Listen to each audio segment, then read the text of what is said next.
who hit some big buckets with under 3 minutes, and just really started to attack that way. But Baylor got a big three from Jana Van Geitenbeek to help Baylor extend that lead back to 3.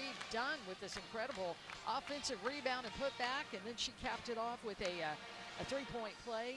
And then Kyla, the best thing about Kyla's play right there, she just was 1 for 2 for the free throw line, and you'll take that. But the way she secured the basketball, because that was a crowd, that ball came flying in, and making sure that she had a good look at the basket.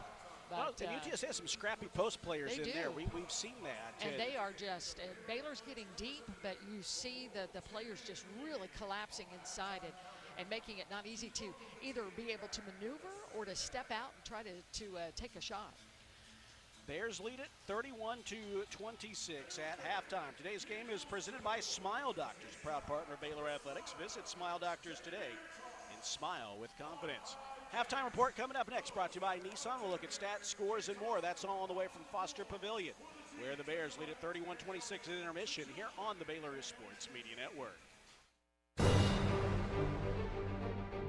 Want to be the energy our Bears need?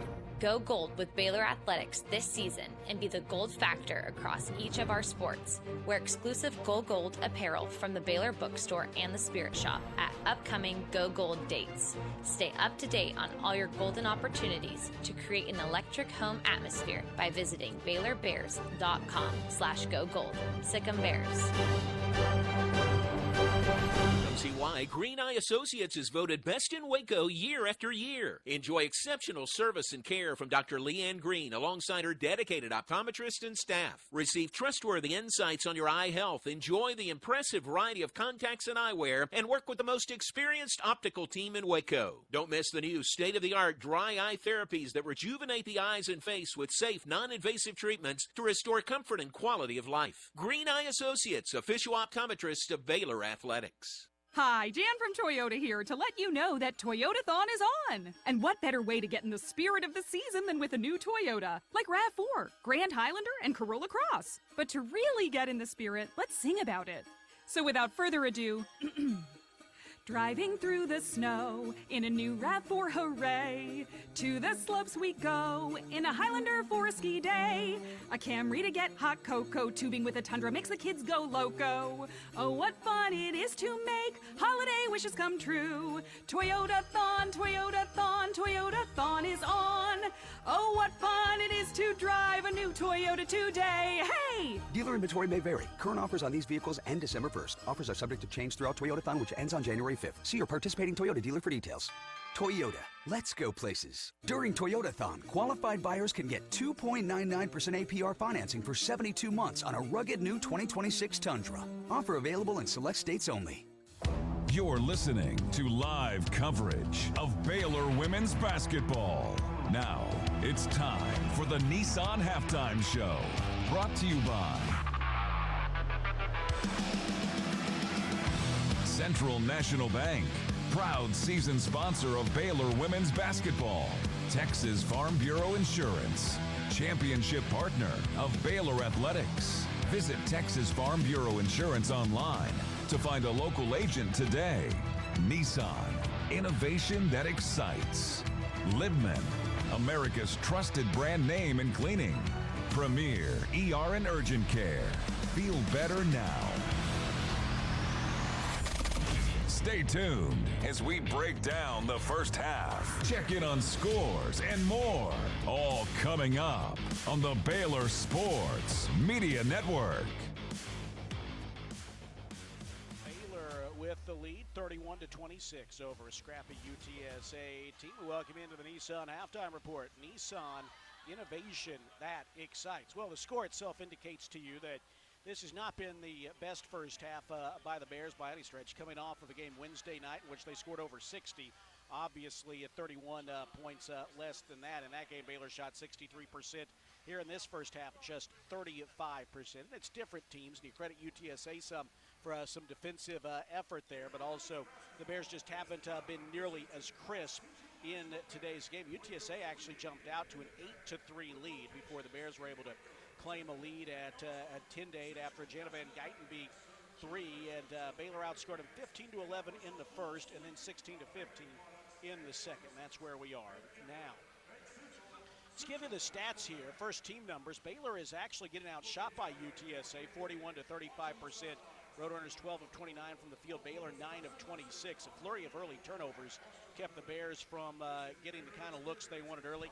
Baylor has struggled from downtown. 4 of 18 beyond the arc, 22%. UTSA 2 of 7, 29%. Baylor is 9 of 13 from the free throw line, 69%. UTSA has yet to attempt a free throw. Roadrunners have turned it over 12 times. Baylor 10, and the Bears have outscored them off those points by a margin of 9-4. Roadrunners with an edge on the boards by 1, 18-17, although Baylor with the 6-3 edge on second chance points at 6-3 with a 6-5 offensive rebounding margin edge. Baylor with 7 assists on 9 field goals. UTSA with 5 on 12. Their leading scorer is their leading scorer on the year, Cheyenne Rowe, 8 points and 5 rebounds on 5 of 8 shooting. 2 points for Adriana Robles. No one else on the team has more than 5. For the Bears, Jana Van Geitenbeek has put together her first double-digit scoring effort of the season, and she's done it here in the first half. 11 points on 3 of 5 shooting, all beyond the arc to go along with an assist. After that, 5 points for Yuting Dunn, 2 of 5 shooting, 4 rebounds, an assist, and a steal. 4 points for Dariana Littlepage-Buggs and Kyla Abraham. 3 points for Markayla Johnson, 2 apiece for Talia Scott, Bella Fauntleroy. Kirsten Johnson played but did not score. She had a quiet first half. You won't see many halves of basketball where Talia Scott scores only 2 points, although she's only taken 3 shots so far. Lori, look at those numbers. Baylor needs to knock down a couple of threes. I think you hit 1 or 2, all of a sudden maybe that number will increase a little bit. They're getting some good looks, just not hitting them, and continue to protect the basketball. I think that early stretch of turnovers sort of set a tone that even though the Bears protected the basketball better in the last 15 minutes than they did in the first 5, that set a little bit of a tone early. Yeah, I think you're right about that. And also when you look at just the second quarter, Baylor wasn't able to put together back-to-back baskets. You know, they had a 12-2 run that was late in the first quarter, but they weren't able to just continue to extend leads. And you got to give credit to, some of the players for UTSA who just put the ball on the floor and answered every single time. In fact, they were 4 of their last 5 scoring. But, Baylor was able to create a little bit of separation when they got those 3-point plays, one with the Jana with the 3, and then done with the 2 and the extra free throw on an offensive rebound. That's what's actually created some more of that space for Baylor. But, they're talking a lot about here are the things that we need to do better against that zone. Again, Baylor ran the trail once but just passed up the shot. And we'll see what they do as they continue to push the basketball and see if they can get some mismatches and get some of those shots to go down. Bella and Dunn have been able to find open shots from beyond the arc, but they're 0 for 9 right now. So one of those is going to fall soon. We're convinced of that. 31-26 Bears at halftime. Lori will have a quick look at scores when we come back after this. It is Baylor and UTSA. Baylor by 5 at intermission. It's the Nissan halftime report. Nissan innovation that excites back after this on the Baylor Sports Media Network. Want to be the energy our Bears need? Go gold with Baylor Athletics this season and be the gold factor across each of our sports. Wear exclusive Go Gold apparel from the Baylor Bookstore and the Spirit Shop at upcoming Go Gold dates. Stay up to date on all your golden opportunities to create an electric home atmosphere by visiting BaylorBears.com/GoGold. Sic 'em Bears. Hellberg Barbecue is a family-owned business started here in Waco, Texas, and proud to serve the local area. They love to cater all kinds of events, big and small. Serving Baylor and its families is one of their favorite things, and they even ship barbecue nationwide. Check them out while here in Waco or online and support one of Waco's local barbecue restaurants, Hellberg Barbecue. Salt, pepper, and a whole lot of prayer. Hi, I'm Jim Turner at Jim Turner Chevrolet in McGregor. As we celebrate our 10th year anniversary, I want to say thank you to all of our customers. Our dealership is more than a business to me. That's why when you come see us for a reliable new Chevy or award-winning service, we treat you like family. Come see our new collision center, now open to serve you even better for many years to come. Enjoy the game, then come see us at Jim Turner Chevrolet in McGregor. Together, let's drive. Proudly serving Texas since 2007, Magnolia Realty is a full-service brokerage and a trusted neighbor, bridging expert industry knowledge with integrity and kindness. Known for their award-winning agents, Magnolia Realty understands the dynamics of making the real estate journey your own and the importance of trust from contract to close. You can find their local agents here in Waco and across the state, including in Dallas, Fort Worth, Austin, San Antonio, and Temple. To get connected and learn more, visit magnoliarealty.com. Here's to home. You're listening to Baylor Women's Basketball on the Baylor Sports Media Network. At the half, 31-26. Let's take a quick look at scores around the Big 12 Conference. Right now, let's look at two finals real quickly. Number 10, Iowa State over Northern Illinois today, 105-52. You also had another game that was a final, and that was UCF getting a win today over Delaware State, 74-46. Scores at the half right now. You've got number 13 Ole Miss with a 3-point lead over Kansas State, 31-28. Also, other scores that are at halftime: Missouri State leading Kansas, 33-29. And Houston is down to Southern at half, 38-29. The scores that are underway right now, you've got almost over between Xavier and Cincinnati, and it looks like Xavier will win that game. 12 seconds left to go in that one. And Colorado leading Wyoming 30-19. They just started the third quarter. Arizona will host New Mexico coming up at 3 o'clock today. But our final here, or not our final, but our halftime score, it's Baylor 31 and UTSA 26. We'll be back with more in a moment on the Baylor Sports Media Network. Today we have two very special guests on our program, introducing Lem and Lime. Hello. For Starry Lemon Lime Soda. Thanks for having us. What is Starry Lemon Lime Soda? It's a crisp, clear burst of lemon lime flavor, and it's caffeine-free. Between us, one of you must be a little more important to Starry than the other. Who is it? We're both important. So we could just as easily be Starry Lime Lemon Soda. No, that doesn't sound right. Oh, I like it. So you saying hip-hop could be hop-hip? Works for me. Starry Lemon Lime Soda. Starry hits different. Bluebonnet Health Services has been caring for Central Texans since 2004. Bluebonnet is locally owned and operated, which allows them the most interaction with patients each and every day, promoting compassionate care and integrity. They provide hands-on attention to their patients through a staff with years of experience. Bluebonnet Health Services provides home health care, supportive care, and hospice. Remember, it's your health, your choice. Ask your doctor for Bluebonnet Health Services. Are you tired of slow internet? Are data caps and throttling making it impossible to stream your favorite shows and movies? If so, it sounds like it's time to switch to NextLink Internet. With NextLink, there are no data caps and no throttling, just super fast internet speeds, up to 1 gig over wireless in some areas. Plus, NextLink is an official partner of Baylor Athletics. So don't wait another minute. Give NextLink a call or go online to nextlinkinternet.com to see what special offers are available to you. Blazing fast internet is just a click or phone call away. Sick 'em, Bears!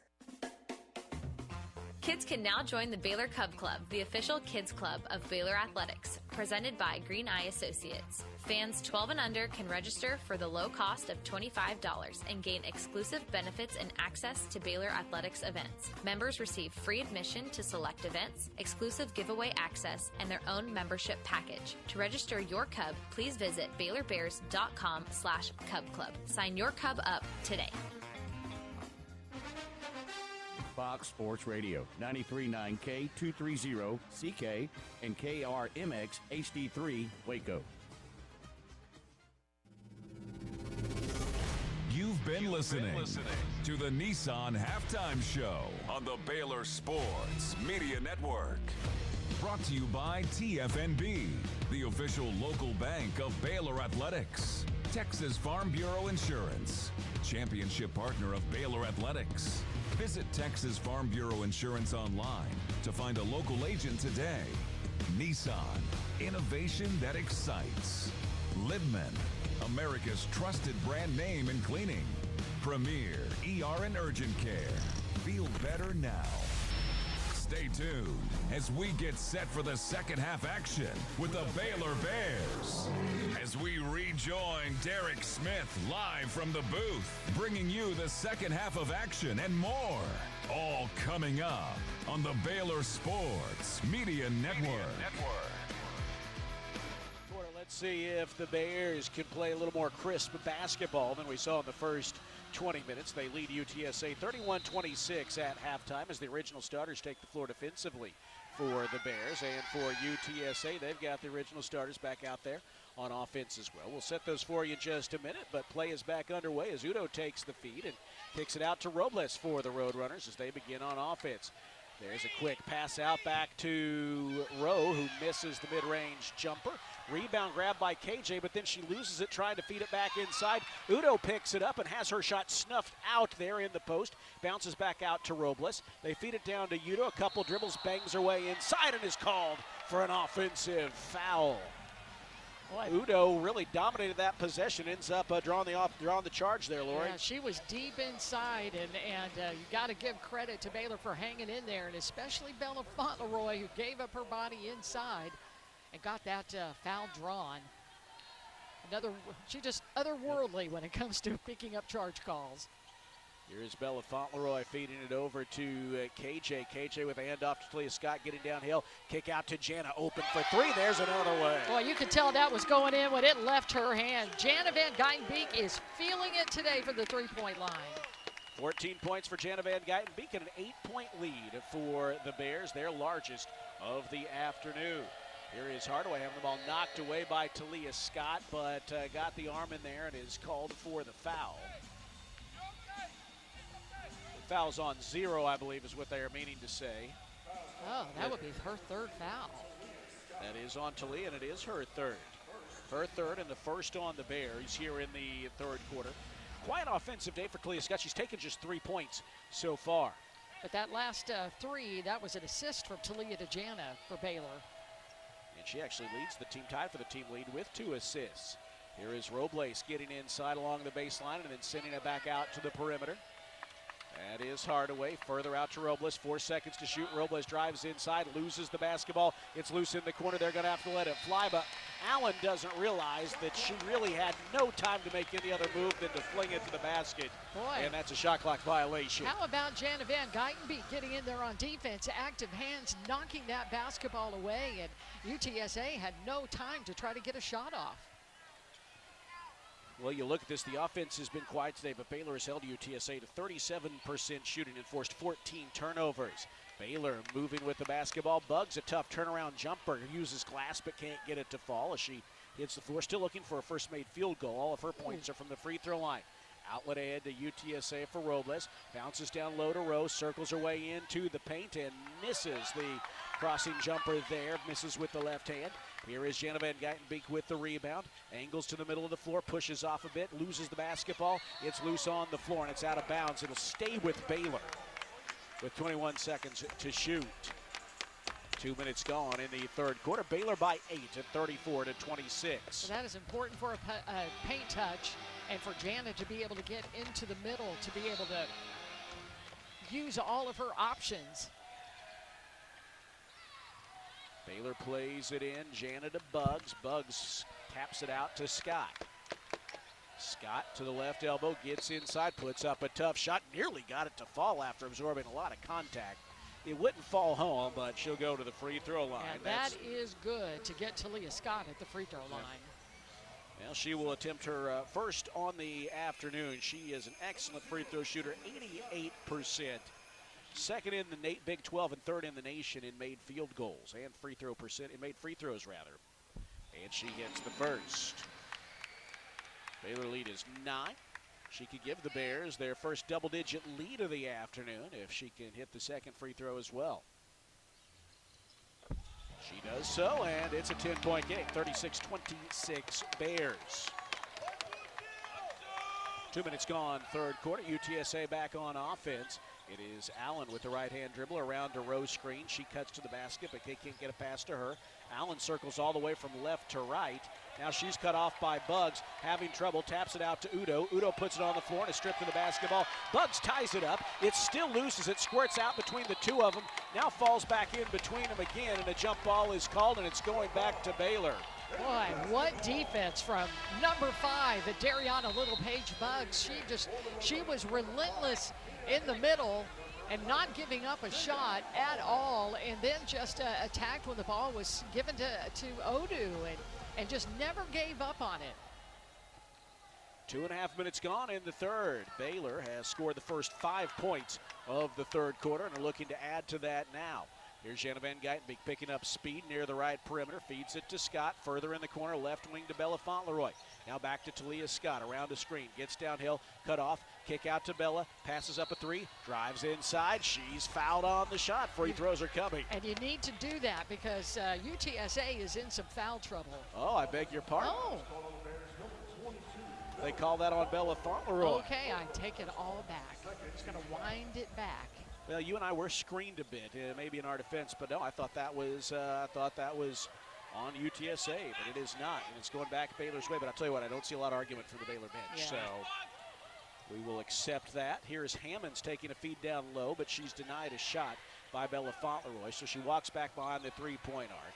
3 minutes gone, third quarter. Hammonds harassed now by Buggs. It's knocked away, and Buggs steals it. Buggs has a clear lane to the basket, and she misses the layup. Oh, at the last second, Rowe came running into her field of vision and may have distracted her from that, and she missed.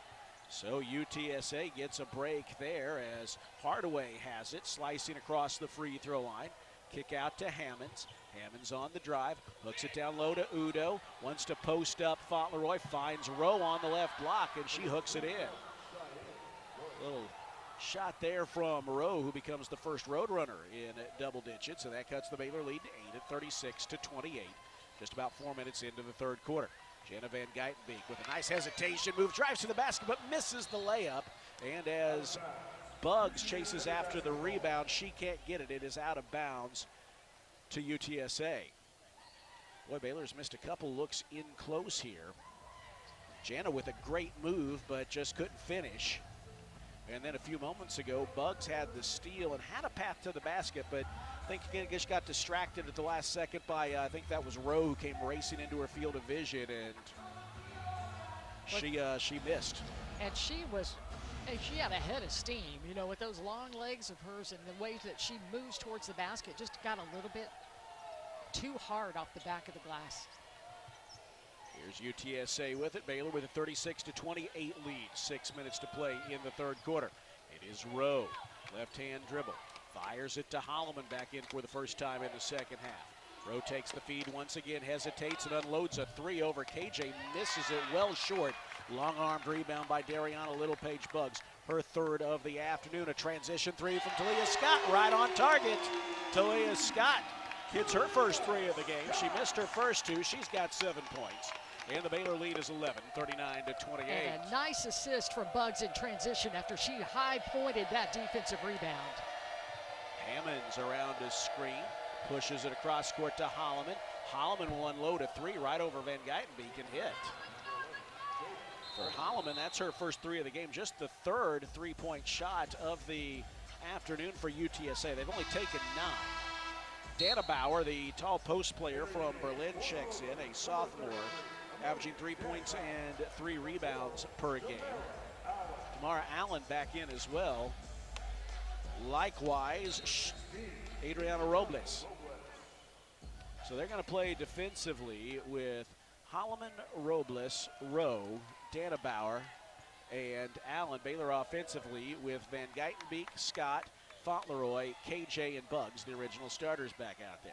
Bella Fauntleroy gives it to Johnson. KJ lobs it down low, a back cut by Buggs. Buggs bullies her way inside and draws a foul. She took that feed and her momentum carried her beneath the basket, but she was determined to knife back outside, and I think that aggression earned her the foul call on Cheyenne Rowe. Rowe's first and the team's third.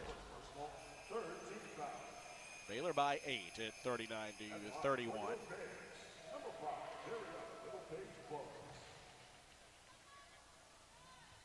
Couple of dribbles for Bugs, who is 4 of 4 from the line today. And 5 of 5. That one kicked out but fell back home. And she's got another one coming. Bugs, 5 of 5 from the line. She's still looking for her first field goal, but 5 points and 3 rebounds. And now 6 of 6 from the line. And the Baylor lead is back to double digits at 41-31.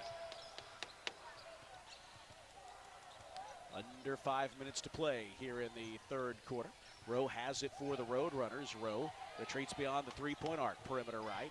Calls for Holloman to come get it. Now bounces to a cutting Robles on the back cut, and she pushes it off glass and in.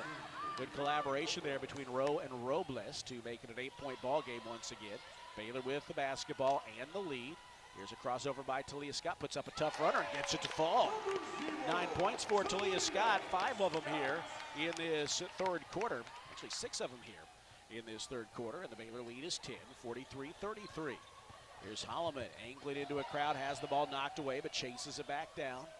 Swings it right side to Allen.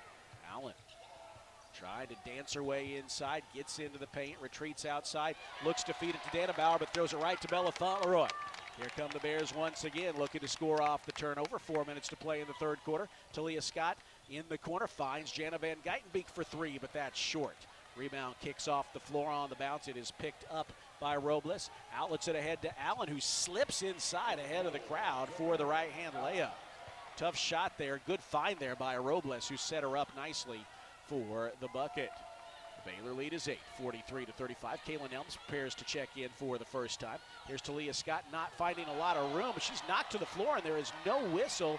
She lost the ball, and UTSA outlets it ahead to Danabauer, who finishes in close to make it a 6-point game at 43-37. You know, we'll have to see the replay. Talia clearly hit the deck hard off of someone, but maybe it was inadvertent, maybe bumped into someone. We'll see. 3:13 to play in the third. Baylor by 6. Van Geitenbeek kicks it in the corner where Bella hits that 3. She's been trying to knock it down today. She missed her first 6, but she hits that there. She's 1 of 7 from beyond the arc, and the lead is back to 9. UTSA quickly back the other way. Robles circles in the right corner, then bounces it down low to Danabauer, who misses a hook shot from the right wing. Bugs has to fight for the rebound, but she comes out of there with it. Tosses it to Bella, who feeds it ahead to Jana Van Geitenbeek. Under 3 minutes to play in the third quarter. Van Geitenbeek crosses over to her right side, steps into a 3 off the dribble, but misses. Fight for the rebound in a crowd. It's Bugs, and the Bears will get another crack at it. Talia Scott has it high on the left wing. KJ out to set a screen. Scott gets downhill, outside to Bugs. 10 seconds to shoot. Bugs head fakes a 3, drives inside, pulls up for the mid-range, knocks it down. Dariana Littlepage Bugs gets her first field goal of the game. She's got 8 points and 5 boards, and the Baylor lead is back to 11, prompting the timeout from UTSA. Yeah, quick 5 points for Baylor on the Bella 3, and then that Bugs just stepped into a beautiful shot from about 10 feet, and that's how Bugs plays with the basketball. But wow, that was a great assist from Jana, and then Bella was true with that 3-pointer just a moment ago, and that time she caught it in rhythm. And when she catches the ball in rhythm like that, she could finally get one of those to go down. She had been 0 for 8 until she got that 3 to go. But Baylor up, largest lead of the game by, or actually tied at. Matches. I missed a point. They're tied at 11 points. 48-37 Bears. Our 2025-26 women's basketball season is presented by Central National Bank. Proudly serving Central Texans in Waco, Temple, and Austin. Bank different. Bank Central. Central National Bank. Bears by 11, late third quarter, 2:14 to play in the third here on the Baylor Sports Media Network. When you strive for greatness, you have a target on your back. When it comes to finances, we're all targets for scammers. But with the right game plan, you can protect yourself. Don't get faked by fraud. Here's a tip. Don't buy from social media ads unless the ad is from a verified company. When you click those ads, you open yourself up to fraud. If it seems too good to be true, it almost always is. This message is brought to you by Central National Bank. Proudly serving Texas since 2007, Magnolia Realty is a full-service brokerage and a trusted neighbor, bridging expert industry knowledge with integrity and kindness. Known for their award-winning agents, Magnolia Realty understands the dynamics of making the real estate journey your own and the importance of trust from contract to close. You can find their local agents here in Waco and across the state, including in Dallas, Fort Worth, Austin, San Antonio, and Temple. To get connected and learn more, visit magnoliarealty.com. Here's to home. You're listening to Baylor Women's Basketball on the Baylor Sports Media Network. Third quarter in our media timeout alongside Lori Fogelman. I'm Derek Smith. And, Lori, this has not been the smooth effort that we saw on Wednesday night by any stretch. But after that early 8-2 burst by UTSA, it feels like every few minutes Baylor's outplaying them a bit. It's not special. It's not anything that stands out, but it's a little better every few minutes. Well, you see it just purely from effort. You see what Dariana Little Page Buggs has done. Crashing the glass. It surprises me she only has 5 rebounds because it seems like a lot more than that. But, she has been knocking basketball away, active with her hand. She's been great from the free throw line today. She just hit that first bucket, so she hasn't let anything bother her. A steal with a missed layup or anything like that. That was a really sweet shot from Little Page Buggs, and you hope that just continues to help her build confidence and continue to play at that All-American level. Out of the timeout, Markayla Johnson, Kayla Nelms, Kyla Abraham in for the Bears. UTSA has the basketball. We'll reset their lineup for you in just a minute. Good defense by Nelms out way beyond the perimeter, forcing Hardaway to give it up to Udo. Udo with a kick out in the corner. Allen catch and shoot 3, leaves it off the front rim. Rebound hits the floor and is chased down by Holloman, playing out there with Hardaway, Rowe, Allen, and Holloman. Here's a mid-range jumper buried by Hardaway. No one went back out to get her after she stepped beyond the scrum, and she calmly knocked it down. The Baylor lead is 9 with 1:40 to play in the third quarter. Here's Talia Scott playing out there with Bella, Markayla, Nelms, and Abraham, as well as Fauntleroy. Fauntleroy high on the left side, cross-court pass to Markayla Johnson, lobs it in the post to no one. Nelms and Abraham were both there, and it's like she split the pass right down the middle between the two of them. A turnover gives it back to UTSA and brings us to our official third quarter media timeout. Hey, Bears fans, this basketball season, make Pepsi your go-to game day drink because it's the only drink for basketball watching. Pepsi, that's what I like, proud partner of Baylor Athletics. I want to say hello as well to all of you watching on the Courtside cam. Brought to you by NextLink, reliable high-speed internet for your home or business. Baylor up 9, 48-39, 1:26 to play in the third on the Baylor Sports Media Network.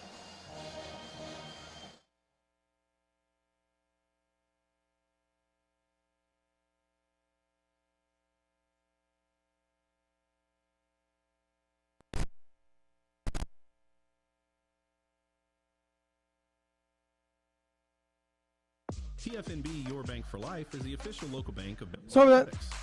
Find out why more Central Texas are making TFNB their bank for life. Sign up for our Edge checking and savings accounts to earn interest or cash back. With 5 convenient locations and an award-winning mobile app, banking has never been easier. TFNB, your bank for life. Member FDIC. Today we have 2 very special guests on our program. Introducing Lem and Lime. Hello. For Starry Lemon Lime Soda. Thanks for having us. What is Starry Lemon Lime Soda? It's a crisp, clear burst of lemon lime flavor, and it's caffeine-free. Between us, one of you must be a little more important to Starry than the other. Who is it? We're both important. So it could just as easily be Starry Lime Lemon Soda. No, that doesn't sound right. Oh, I like it. So you saying hip-hop could be hop-hip? Works for me. Starry Lemon Lime Soda. Starry hits different. You're listening to Baylor Women's Basketball on the Baylor Sports Media Network. Foster Pavilion on the banks of the Brazos Riverfront, edge of the Baylor campus in downtown Waco, where the Bears lead at 48-39. UTSA will have possession out of the media timeout. That sound like a broken record, but this game has been anything but a thing of beauty. But the Bears continue to slowly pull away, but the thing is UTSA, if Baylor can't, Baylor has only been able to get the lead to 11, and UTSA's cut it a couple times. They always feel like maybe there are a couple of made buckets. Well, all of a sudden you've got a different kind of ball game. We've seen that a couple of times this season. The Bears coming off really their best all-around game on Wednesday. And so they did that, where I guess now the thing you want to do is start stringing them together. And it'll take a little more than that from today. I don't think you would say today is that, no matter how this ends, but string it together and see if you can build on it. Well, Baylor is 4 of its last 6, but UTSA is 5 of its last 7. So Baylor's just got to find a way to keep the ball from going in the bucket on defense.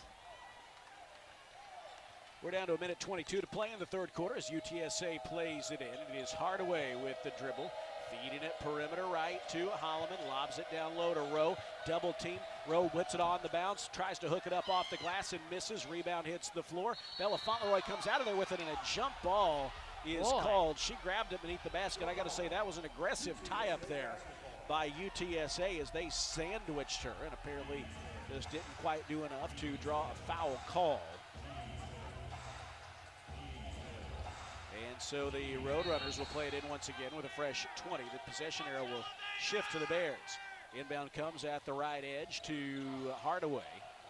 Hardaway spins downhill, angles inside, circles beneath the basket. Single digits on the shot clock. She'll pop a mid-range jumper and miss. Udo, though, gets the rebound and is fouled on her way up. That was, I thought, a clean block for Kyla. Let's see if she got her with the body. A foul is called on Kyla Abraham. So whatever the case, it is going to send Udo to the line.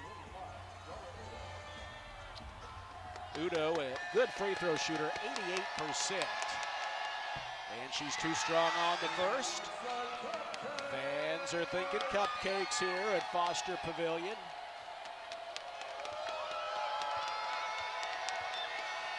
One more coming for Udo, and she disappoints everybody in green and gold by knocking it down. Cutting the Baylor lead to 8 with under a minute to go. The Bears back on offense. Bella, double team near the midcourt stripe, now gets it over to Scott, back to Fauntleroy. She hit her first 3 a moment ago. Goes cross court to Markayla. Markayla, middle of the floor now to Scott. They're playing a game on the perimeter, and Bella unloads a 3, leaves it short. Long-armed offensive rebound on the weak side by Kyla Abraham. Bullies her way to the basket and flips it in. Nice game, really, for Kyla Abraham today. 6 points, 3 rebounds, and an assist. The Baylor lead back to 10 at 50-40. UTSA can play for the last shot. Shot clock is off with 15 seconds to go. They don't appear inclined to play for the last shot. Driving layup blocked by Kyla Abraham. Hardaway challenged her. That was a poor decision. Here comes Talia Scott with 7, with 6. Pull-up jumper good. 3 seconds left. Inbound to Hardaway, who lets the clock dribble out. I won't complain about that. She could have put up a half-court shot and didn't, but the Bears with a block at one end. Kyla Abraham emphatically blocking Hardaway's shot and then converting it into a Talia Scott pull-up jumper at the other end with 4 seconds to play in the third, giving the Bears a 52-40 lead as we head to the fourth quarter. Today's game is presented by Smile Doctors, a proud partner of Baylor Athletics. Visit Smile Doctors today and smile with confidence. The fourth quarter is straight ahead here at Foster Pavilion on the Baylor Sports Media Network.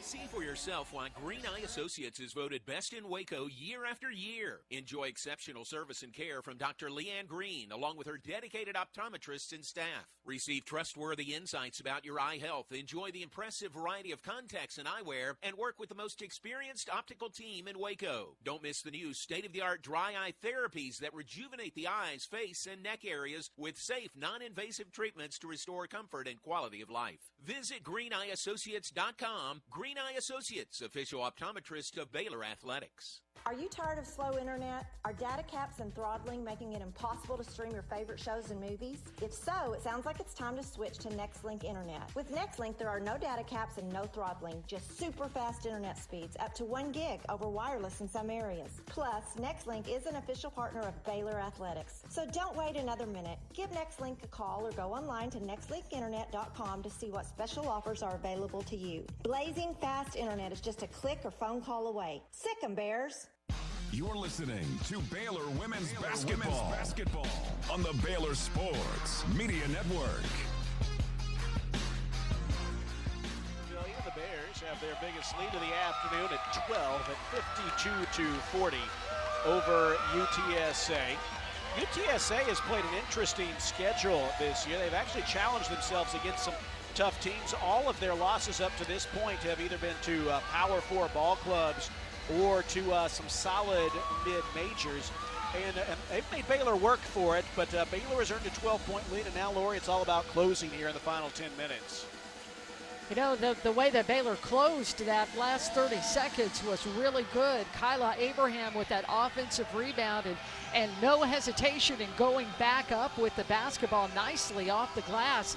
And then Talia Scott just had the basketball in space, and while the defense was not set, she was able to step into a 2 with about 4 seconds left. And then before the end of the half, it did not get a shot off for UTSA, so Baylor extending that lead to 12. Well, out of the timeout, the Bears have their players out of the quarter timeout. The Bears will begin with Talia Scott, Yu-Ting Dunn, Markayla Johnson, Dariana Little-Page Buggs, and Kyla Abraham. UTSA will counter defensively with Hardaway, Allen, Holloman, Rowe, and Udo.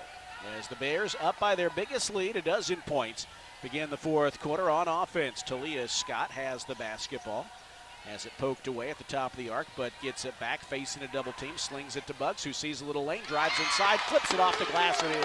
You know, if there's going to be a double team coming for Talia Scott, somebody is open, and what a nice play there from Dariana to finish at the rim.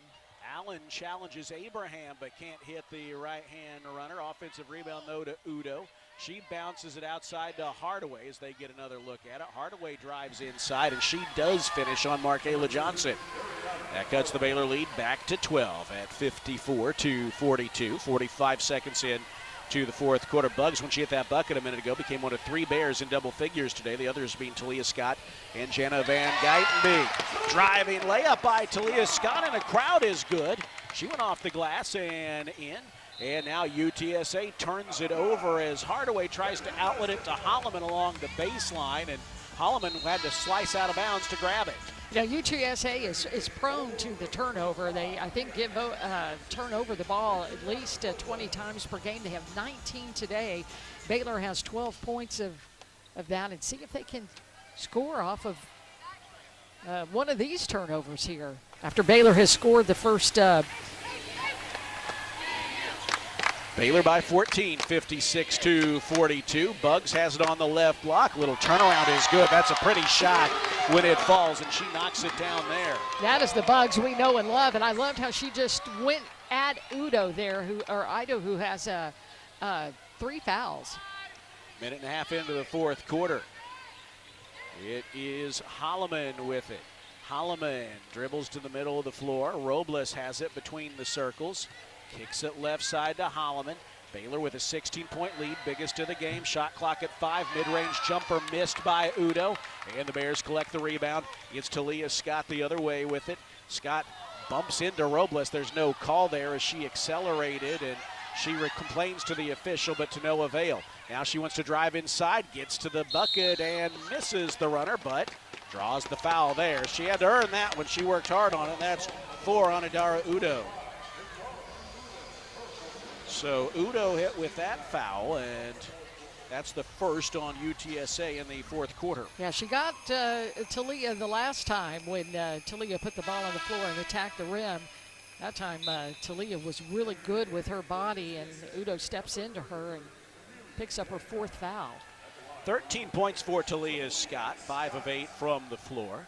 2 of 2 from the line. She's also got 3 rebounds and an assist today, and she's going to the stripe as Hardaway returns after a brief exit for Holloman. Big deep breath by Talia Scott as she puts the first free throw up. It's good. One more coming. 59-42. Baylor by 17. It also is good. The Bears have scored 8 of the fourth quarter's first 10 points and have pushed the lead to 18 points. The third quarter was Baylor's best quarter of the game so far. Let's see if they can outpace that here in the fourth quarter and close this game on a high note. Robles with it on the left side. Talia Scott out there applying defensive pressure. Here's Hammonds taking the feed, thought about a three. Bugs got back out there defensively and pushes her to the right side of the floor. She gives it off to Rowe, who nearly walked with it. Feeds it left side of the floor to Hardaway. 3 seconds to shoot. Hardaway gets inside and misses the runner off glass. Rebound fumbled. It's loose on the floor. Finally picked up by Scott, who has it knocked away. Now Abraham saves it. Feeds it ahead to Bugs. The Bears off and running here in transition, but they will wait and allow Scott to get back and set in the half court. Things were getting a bit chaotic there. They were. And a good decision by Bugs to slow it down. Here's Markayla Johnson with it on the right wing. She thought about a pass, unloaded a three instead and left it short. Robles cuts in front of her to chase down the rebound. Now UTSA is off and running. A little dish ahead to Denebauer, who has her shot smothered beneath the bucket, out of bounds. That was some muscle there by the Bears. And was that Talia Scott who got a hand on I there think on that was. Get a look at the replay. Oh, yeah, that was Talia Scott on the 6'4 Denebauer. Inbound comes to Robles high on the right sideline. Under 7 minutes to play in this one. Baylor by 18. And on the Robles drive, Markayla Johnson is called for the foul. Yes, put her hands on her. Yeah, that's one of those things the younger players will learn. The old hand check.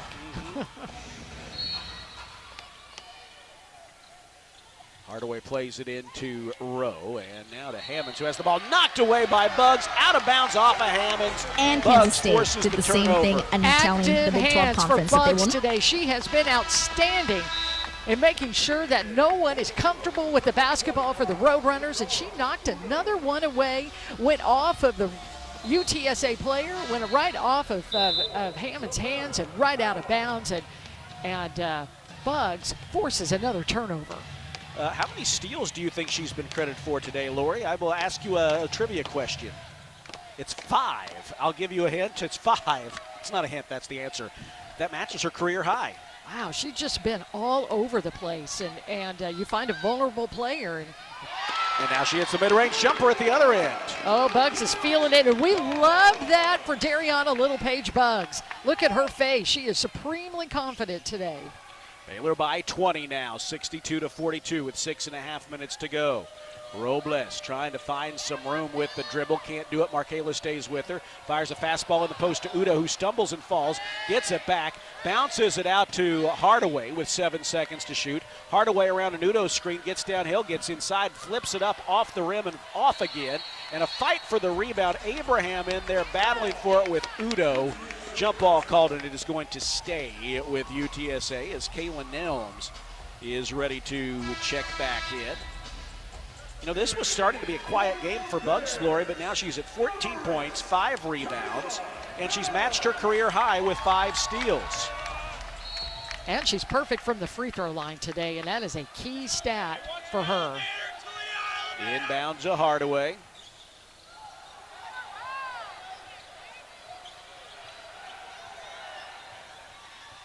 And here is Hardaway on the drive. 5 seconds to shoot. She finds Allen, who hits a floater in the lane.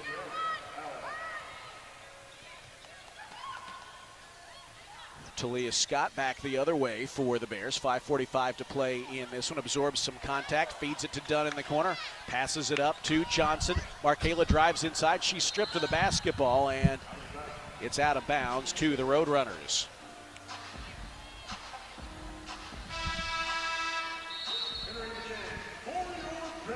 Jana Van Geitenbeek will return, her best offensive game of the season. She's got 14 points, 2 assists. So, you know, the distribution, not quite like it was the other night, but also, you know, the Bears have missed more shots, too, than they did the other night, so that might play part of it. Here's a drive by Robles. Can't hit on the run. Nelms with the rebound. And here come the Bears off and running.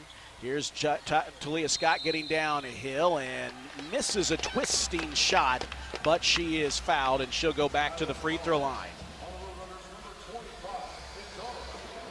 He's going to send her to the line, Lori, once again.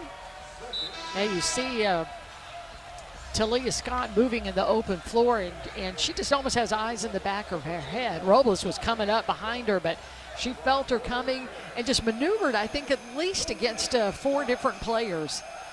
Be able to take the contact and go to the free throw line. And again, this is bonus for Baylor. That foul, by the way, on Udo ends her night. As Scott hits the free throw, she's got one more coming. That's the other important part. Know who you need to attack in the open floor. Talia Scott at 16 points and now 17 as she is a perfect 6 for 6 from the free throw line. 80%, 81% for Baylor today from the free throw line. When they're just 28% from beyond the arc, they are so good from the charity stripe. About halfway through the fourth quarter, the Baylor lead is 20 at 64-44. Here is Rowe, guarded by Nelms, hooks a pass down low to Hardaway, who lets the defender fly by and calmly hits a short shot. Baylor running the other way, outlet ahead to Jana Van Geitenbeek. Jana angles to the middle of the floor, edge of the center jump circle. Now starts the attack, bounces to Nelms at the free throw line, hands it off to Talia Scott. Defender falls down, giving her room to pull up for a mid-range, but she misses. And the rebound grabbed by Hammonds, crosses over to avoid a Baylor steal and gives it to Hardaway. 4.5 minutes to play in this one. Baylor is up 64-46. Hammonds nearly stumbles as she runs out to the top of the arc to take that feed. Gives it to Allen on the right side. Allen circles around on Dunn, now switches directions. Dunn stays with her defensively. 5 on the shot clock. Here's Hardaway with another mid-range jumper that's good. She has 13 points. She is one of 2 Roadrunners in double figures, and the Baylor lead is 16 at 64-48. Dunn has it for the Bears, middle of the floor.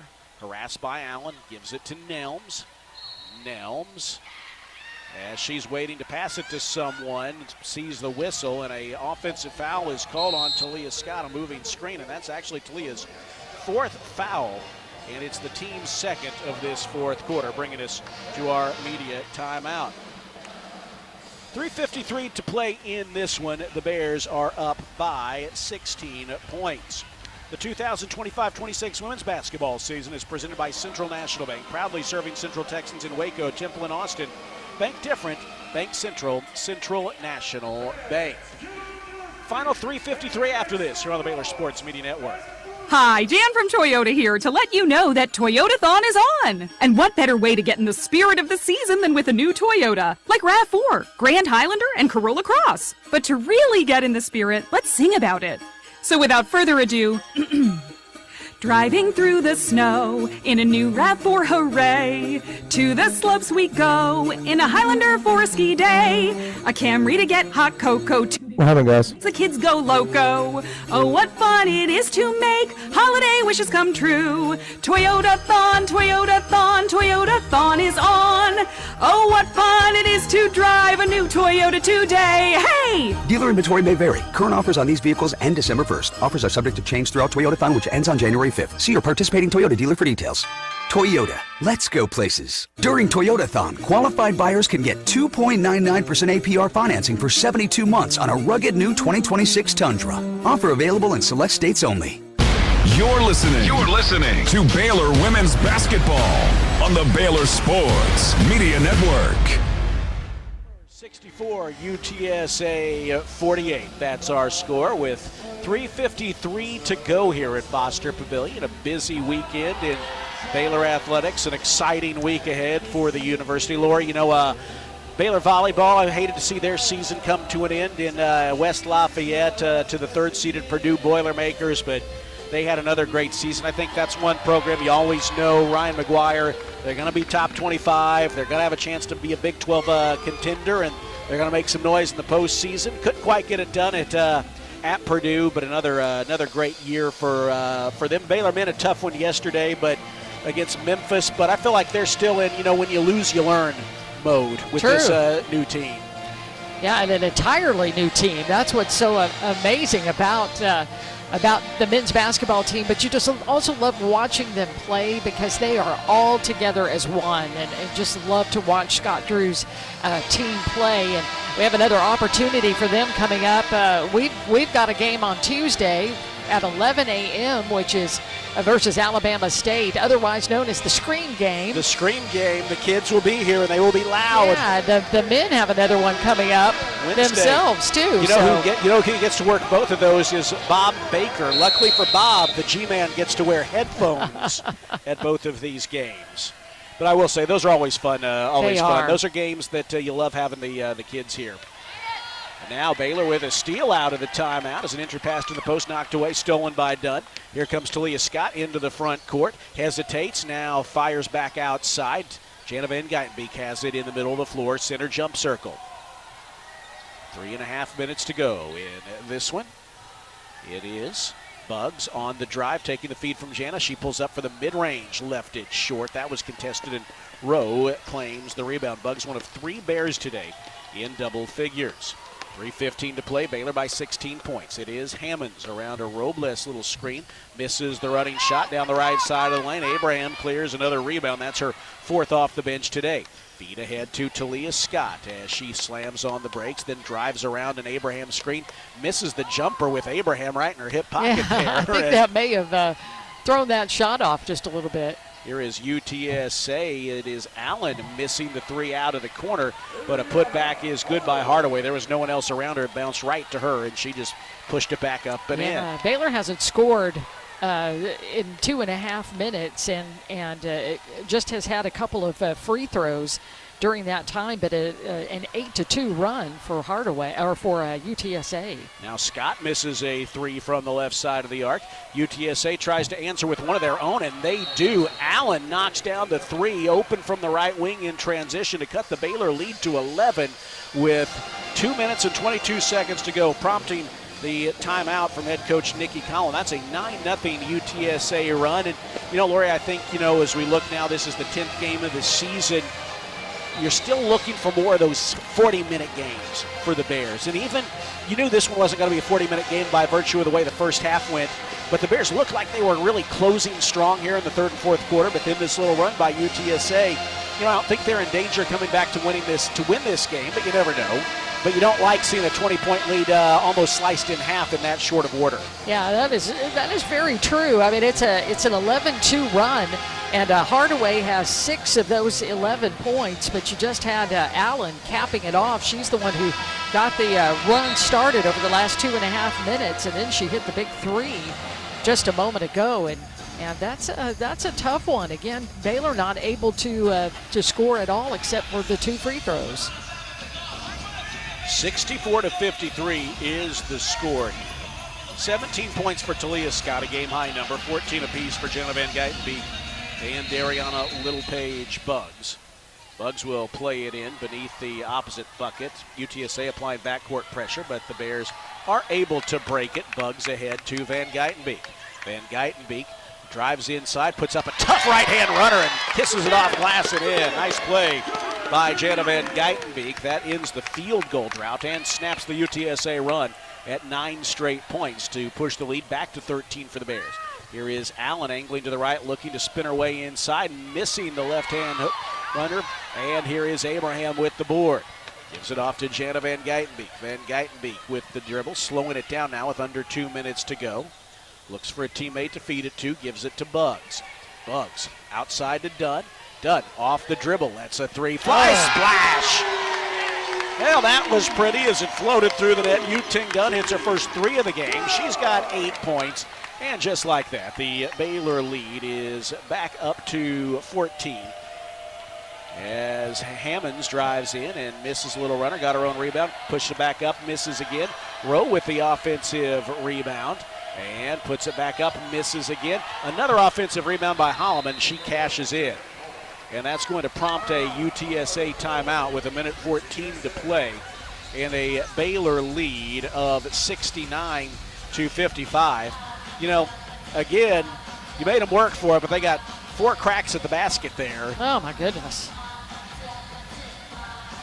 Could not pull down that rebound after they got a little mini run of 5 points in a row from Jana Van Geitenbeek and then Dunn hitting that first 3. And that was that looked just like Bella's 3 that she hit today. You could tell when it left her hands it was going to go in, but My goodness, to give up that offensive rebound. 4 offensive rebounds is what it felt like. That was tough. It did, and Baylor just never quite knifed in there. They had about 4 players circled around the basket, and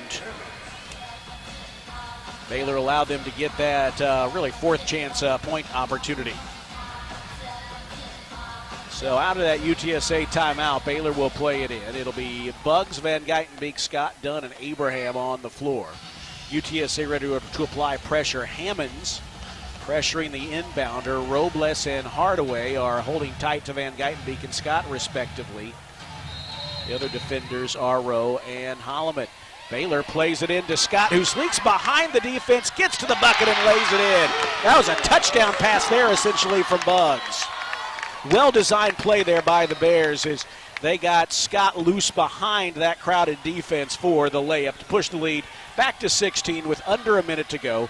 Now Rose surrounded, dishes it off to Hammonds, who misses from the right block. Dunn collects the rebound, and if there was any doubt, which there really wasn't, but if there was, that would do it here with 45 seconds to play. Van Geitenbeek has it. Middle of the floor. Still tight defense from UTSA. Likely be the last real look at the basket for the Bears as Talia Scott gives it off to Kyla Abraham. Feeds it right side to Van Geitenbeek. Shot clock down to 8. Jana lobs it down low to Abraham. Knifes inside for the layup. Nice play for Kyla Abraham, who will finish today with 8 points. The lead is back to 18. Shot clock off. 22 seconds to go. Robles feeds it right side, and it's Hardaway. Back to Robles. Left-hand dribble looking to get downhill. Has her shot blocked by Abraham. Now that's a nice little exclamation point here after UTSA had cut it to 11. The Bears pushed it back to 18, and Abraham has had a couple of emphatic second-half blocks today for the Bears. Shot clock off, 13 seconds as they inbound it. UTSA does to Hammonds, and Hammonds draws the foul on Buggs. She'll go to the free throw line. Baylor, who is first in the Big 12 and second in the nation at 8 blocks per game, will finish a little less than that today, but still 6 blocks for the Bears. 2 apiece for Abraham and Bella Fauntleroy, 1 apiece for Talia Scott and Kirsten Johnson. Hammonds goes to the free throw line. She's 9 of 12 on the season. It's all cosmetic now here as she misses the first, but it's not cosmetic to the fans who want cupcakes, who come roaring to life here with a cupcake on the line on this Hammonds free throw. Hysteria will ensue. Should she miss? It is up. Oh, yeah. Oh, look at that. She missed it. The crowd goes wild, and they're going to get cupcakes. Now Baylor nearly turns it over in the backcourt. UTSA still harassing defensively, but the clock is going to run out, and the Bears are going to win this one by a score of 73-55. Now 5 wins in a row for the Bears after their lone loss of the year to Iowa. And you know, Laura, UTSA made Baylor work for it, but work Baylor did, and even when it wasn't pretty, they found some open buckets. They started knocking down the 3 with a little more regularity in the second half, and they continued to play good defense once again here, holding UTSA to 38% shooting. You know, it's just a little rough in patches for Baylor, but by the end of the day, they almost got that lead back up to their largest at 20 points. But, you know, you ended up with Jana and Dong and Talia and then Kyla.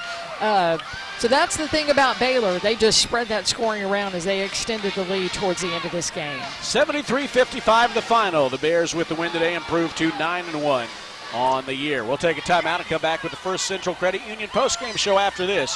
You're listening to Baylor Women's Basketball on the Baylor Sports Media Network. Are you tired of slow internet? Are data caps and throttling making it impossible to stream your favorite shows and movies? If so, it sounds like it's time to switch to Nextlink Internet. With Nextlink, there are no data caps and no throttling, just super fast internet speeds, up to 1 gig over wireless in some areas. Plus, Nextlink is an official partner of Baylor Athletics. So don't wait another minute. Give Nextlink a call or go online to nextlinkinternet.com to see what special offers are available to you. Blazing fast internet or phone call away. Sick 'em, Bears. Today we have 2 very special guests on our program. Introducing Lemon and Lime. Hello. For Starry Lemon Lime Soda.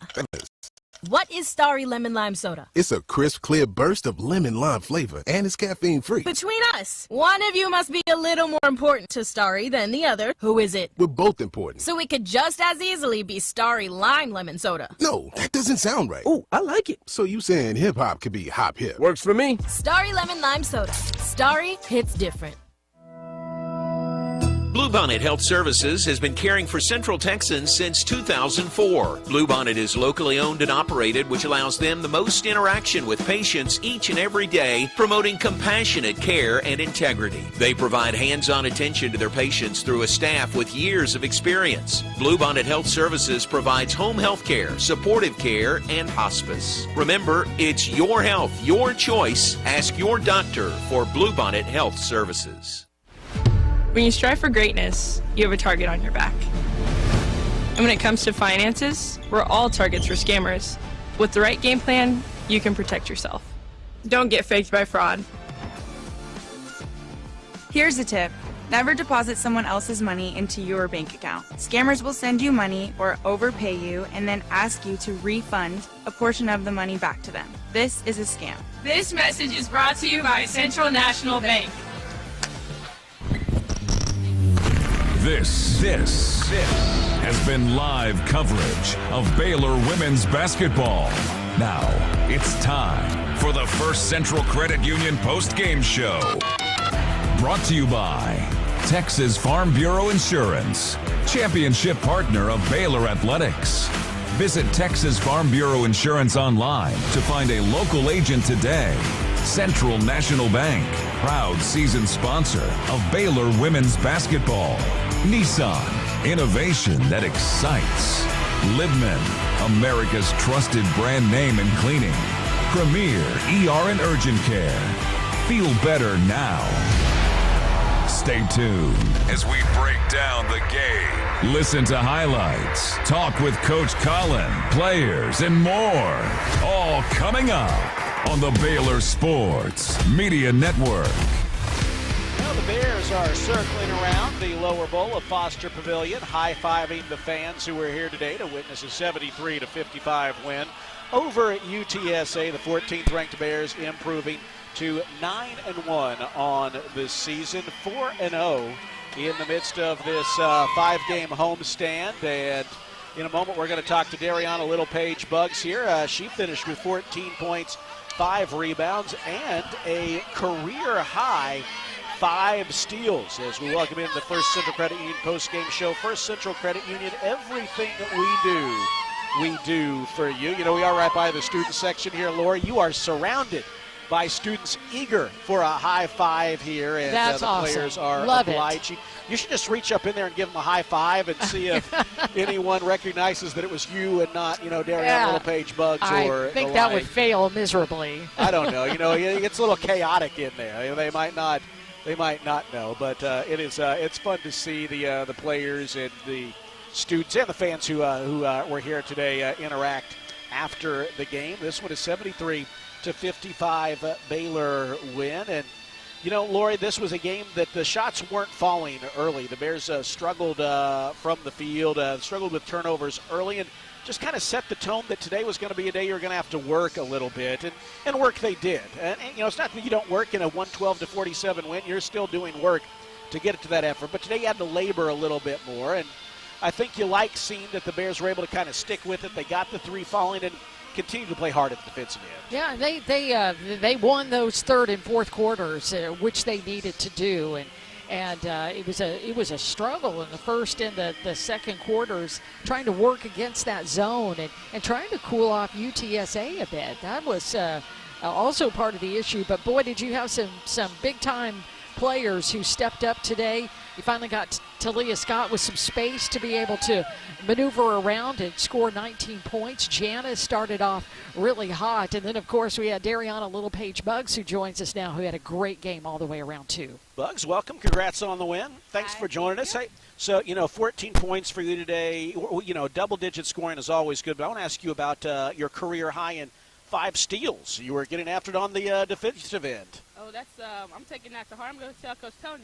You got to let Coach Tony know. Yes. Yeah. We take pride in defense. So to get that accomplishment is definitely good. I can definitely build on that, and that's something that we need. We're a high-pressure team, so always to get steals and whatnot is always good. So. You know, it took a little bit for the offense to get in gear today. Defense is always important, but especially when things aren't clicking initially offensively, how much does keeping that strong defensive effort give you that opportunity to get your feet under you at the offensive end? We just got to keep going, like you said. I mean, it's not going to stop unless you keep going hard. I think we just kind of switched our mindset. We knew we needed to up it a little bit. So after just halftime, we came out, we talked about it, and we just kind of put more pressure on. We know that our defense makes our offense go. So it was vital for us to turn up on the defensive end so we could get our offense moving. You know, Bugs, you always have active hands, but I was just really wondering, is that something that you went in just thinking about, that I may be able to knock a few balls away and get going? Because you were just all over them defensively and ended up with 5 steals. No, I don't really think about it. I know there was like usual length, and I just kind of saw places where I could. We kind of talked about it a little bit, like, hey, maybe you need to help the post out a little bit. I know Coach Tony talks about us stunning in gaps, but I just got a few of them. I saw it. I knew personnel obviously played. I could come in a little bit, and just was able to get my hands on some today. Oh, it was great from the free throw line for this entire team, 17 yes. to 21. And Bugs, you were 6 of 6 today. Yes. No, that was awesome. I've been working on my free throws. Shout out to Coach Ted. We're playing a little game. He'll do, like, say it's plus 21. So got to make 21 shots, but it's a swish. It's 2 plus 2. And then if you hit, like, the rim, it's 1. So you just want to always go for it. And I think that I have to give a little bit of credit to him because I've been struggling so far at the free throw line. So just went in today. Well, I think we all knew that number we saw at the beginning of the day wasn't going to what your free throw percentage was going to be at the end of the year. But you mentioned Coach Tez here. I want to ask, for a lot of fans and people who aren't involved every day, we don't know Coach Tez and Jalen and Johnny Harris as well. You mentioned the game there to kind of what's that player development side like in season? How important is what he brings there? Oh, it's so important. And just to speak to me, we've been in the gym a lot more lately, just shooting and just his encouragement too. Like, I mean, I've talked to him about some stuff, and he's like, "Hey, Bugs, like you could do this," and it was us about us getting in the gym and him uplifting me. Still, I think sometimes I was down a little bit, but just that encouragement side from him was very crucial. I think, like I said, that plus 21 game we play at the free throw line every day, after practice or before pregame. It's just something that it works, it helps, and it's so important. I like working out with Coach Ted a lot. It's so fun. He encourages me, and I know, like, stuff we work on, I can look to him. He's like, that's what you do, and that's something that we all love and cherish about Coach Ted. Well, that step back three or step back pull up jumper that you have is just so sweet, and we love to see those swish today here, Bugs. Thank you. Well, you got one more game at home in this 5-game home stand. Obviously, I know y'all want to close it out strong. Are you ready for it to be loud in here with the kids on Tuesday morning? We are. We're excited. It'll be an adjustment. It'll help us in the long run. It'll help us probably really focus on hearing and communicating. Yeah. So I guess we could look at it the bright side of that. But no, I'm so excited. Kids games are always fun. Therefore, now they do occasionally as they figure out what's what cheer when the other team scores too. But you got to give they'll figure it out in time. Yes, definitely they do that. But I think I'm not ready to hear. I don't know if you guys know, but 6'7". It's a trend, and yes. So yes. We joke about it a lot. I know Talia said, if you guys want 6'7", don't pass me the ball because I'm shooting a 3. So okay. I don't know if we're all on the 6'7" page or not. So that's one thing I'm kind of looking forward to a little bit. Well, for any of you over the age of like 22, you can look it up. It's one of those things we know is a thing. We don't know exactly why. Yeah. But that's the kids. If that happens, they'll go nuts. Yeah. So. No. So I don't know if you see, but they actually have signs in the band section that to hold up. It says 6'7", and it's a funny thing. It gets annoying sometimes, but it's pretty funny. I won't lie. So. Well, that's good. Well, Bugs, congratulations. Strong game here, and keep it going here on Tuesday. Thank you so much. Thank you. Dariana Littlepage Bugs joining us here on the First Central Credit Union post-game show. First Central Credit Union, everything we do for you. Bugs matches her career high today with 5 steals, finishing with 14 points and 5 rebounds. As we're joined now by Coach Nikki Collin. Her post-game comments are brought to you by Alliance Bank. It's your bank. Coach Nikki, I'm assuming you won't hit us with the whole 6'7" thing, which Lori and I are both too old to really fully engage with. But yeah, it's funny because it really doesn't mean anything. That's what's like that's I guess what's entertaining in some ways about it. It really doesn't mean anything.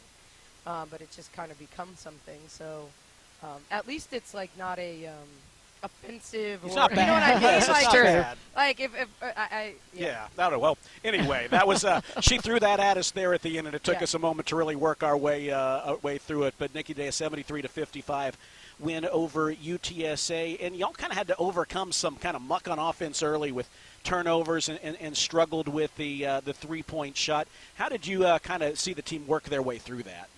Yeah, I just think we didn't, the last game was so easy. Like, everything was flowing. Everyone was touching the ball. Everyone who was shooting was making it. And all of a sudden, we were getting open shots. We weren't making them. I thought, they were out-physicaling us around the rim. I don't even know if that's a word. I just made it a thing. But they were much more physical than we were around the rim. And that was bothering us, and so we weren't getting clean rebounds, which didn't put us in transition. And then as much as they weren't scoring, like it wasn't like it was this high-powered game, we just really, I don't think our pace was great. And I thought we allowed missed shots to impact our pace the next time down the floor, and the physicality of the game to impact us. But I thought we worked through that. I don't think it was perfect, and I think we've got a lot of growing to do. I've got a lot of teaching to do with this group in terms of shot selection with 2.5 minutes to go, when you're up 16 and like what that looks like. It's time to grind the clock and get a shot under 10, and that's just, I got to teach. I got to continue to teach. It's because there's maybe there hasn't been. You think about some of these games, and you've got games where those possessions don't matter because it's a blowout. Or you're in a close game and you're not going to take a quick shot because you're trying to take a good shot, right? And so it's understanding what's the right shot, when you get into the last 3 minutes of a game and you've got a double-figure lead, you now have the opportunity to, make fewer possessions. Like, you want to shrink the possessions left in the game. And I thought that's the problem we had there in a little stretch. That's why they got on a little 6-0, 8-0, whatever it was, run, because we were taking quick shots that we didn't need to take. And then what did we do? We called a timeout, and Ting hits a 3, Janice shoots a layup, but we used the little clock there. So, we got to learn. You got to learn how to win. In a lot of different ways, you got to learn how to win. Visiting with Coach Nikki Baylor, 73-55 win today. A lot of players chipped in. I want to ask you about Kyla Abraham, the best plus-minus on the team today. I don't know if mid-range bank shots are the wave of the future, but she did a lot of good things, it seemed I like. honestly can't believe she took that. If I'm, that was one of those no, okay. Yeah. Especially because it banked. It's kind of hard to celebrate, when you're like, okay, it wasn't like a clean shot. But I'm happy for her it went in. But I thought her energy was good. I think she needs a defensive rebound more. I just think she can go get the ball with 2 hands. She's got to go get it with 2 hands and bring it in. I mean, if I'm gonna nitpick in this game, it's we are getting beat on the boards by teams that we shouldn't get beat by, and it wasn't necessarily. Yes, they're 2 post players. Rowe, they average 4 each a game, almost 4, a little over 3. But their guards were sliding in there late in the game. And, for them to get 2 and 1 when they don't even average, none of those guards average an offensive rebound a game. And it's us not pursuing the ball off the rim. We got to have all 5 people pursuing the ball off the rim. And that, I think, is the thing that creates, the second chance points. They beat us in second chance points. And, that's going to be, if we do that when we play Texas, we're going to lose by 30. I'm just calling a spade a spade. Like, you can't give Texas second chance points, because if they get offensive rebounds, 18 offensive rebounds, they're not going to have 14 points. They're going to have probably 30 points. So, that's going to be really, really important. And we've stressed it every day. We've done rebounding drills every day.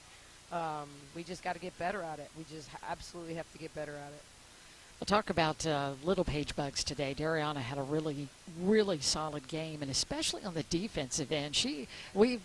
Derek and I kept talking just about active hands and knocking basketballs away, and got a career high 5 steals. Yeah, I thought she did a good job. We're not we don't double a lot. We don't, but I thought, based on the analytics and how much they play through those post players, You know, like it was an opportunity when those post players had their back turned to dig in and like make them think at least about what move they were going to make and not to be clean. And I thought she did a good job of kind of reading and digging and being in gaps and using her length.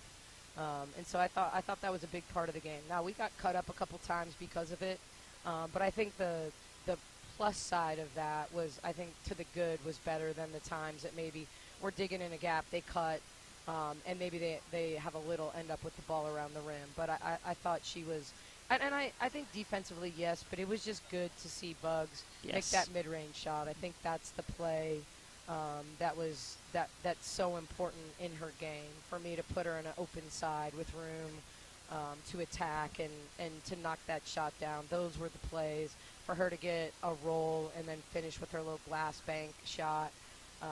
That's just kind of been part of her game, and you know, she hasn't seen it go in as much as she'd like this year, and so, you know, I think she's been refocused on being in the gym, and not hours and hours outside of practice, but enough time that she's putting the reps in to see the ball go through the basket. And you know, that's the only way. Like I don't know how anyone thinks that the game isn't about repetition. Like, you see the ball go through the basket, whether it's her free throws, whether it's her jump shot, you have to get into a rhythm, because you're in practice. It's going to be game-like, but it's not going to be high repetition shots. And so those are things you got to do on your own, or with a position coach, or in her case that she's been doing with Tez. Yeah, 6 for 6 from the free throw line, and I know a lot of that work has been done with Tez as well. And she felt really good about being such a good free throw shooter throughout her career, but to be perfect today.